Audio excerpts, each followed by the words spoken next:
11 ವರ್ಷಗಳ ಬಳಿಕ ಒಂದಾಗಲಿದೆ crazy star Ravichandran ಹಾಗೂ ರಾಧಿಕಾ ಕುಮಾರಸ್ವಾಮಿ ಜೋಡಿ.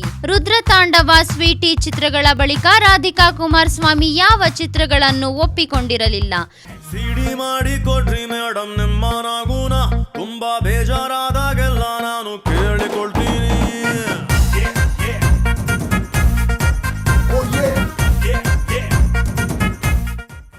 ಇದೀಗ ಕ್ರೇಜಿ ಸ್ಟಾರ್ ಅವರ ರಾಜೇಂದ್ರ ಪೊನ್ನಪ್ಪ ಚಿತ್ರಕ್ಕೆ ರಾಧಿಕಾ ಕುಮಾರಸ್ವಾಮಿ ಗ್ರೀನ್ ಸಿಗ್ನಲ್ ನೀಡಿದ್ದಾರೆ. ಕನ್ನಡ ಚಿತ್ರರಂಗದಲ್ಲಿ ರಾಧಿಕಾ ಕುಮಾರಸ್ವಾಮಿ ಮತ್ತೆ ಸಕ್ರಿಯರಾಗಿರುವುದು ಅವರ ಅಭಿಮಾನಿಗಳಿಗಂತೂ ಸಖತ್ ಖುಷಿ ಕೊಟ್ಟಿದೆ. ಕ್ರೇಜಿ ಸ್ಟಾರ್ ರವಿಚಂದ್ರನ್ ಅವರು ಸುದೀಪ್ ನಾಯಕ ನಟನೆಯ ಹೆಬ್ಬುಲಿ ಚಿತ್ರದಲ್ಲಿ ಕಾಣಿಸಿಕೊಂಡ ನಂತರ ಅವರ ಅಭಿನಯದ 3 ಚಿತ್ರಗಳು ಸೆಟ್ಟೇರಿವೆ.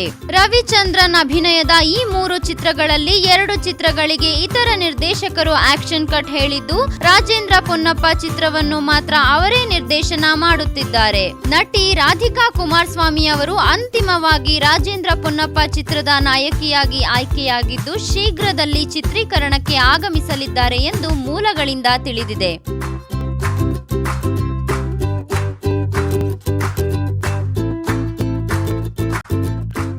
ಈ ಹಿಂದೆ ರಾಧಿಕಾ ಕುಮಾರಸ್ವಾಮಿ ಅವರು ಹಠವಾದಿ ಚಿತ್ರದಲ್ಲಿ ಕ್ರೇಜಿ ಸ್ಟಾರ್ಗೆ ನಾಯಕಿಯಾಗಿ, ಒಡ ಹುಟ್ಟಿದವಳು ಚಿತ್ರದಲ್ಲಿ ತಂಗಿಯಾಗಿ ನಟಿಸಿದ್ದರು.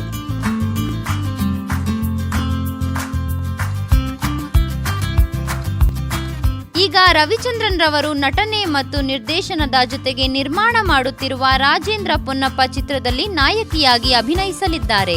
ರಾಜೇಂದ್ರ ಪೊನ್ನಪ್ಪ ಟೈಟಲ್ ಅನ್ನು ರವಿಚಂದ್ರನ್ ಅವರ ದೃಶ್ಯ ಚಿತ್ರದಿಂದ ಆಯ್ದುಕೊಳ್ಳಲಾಗಿದೆ.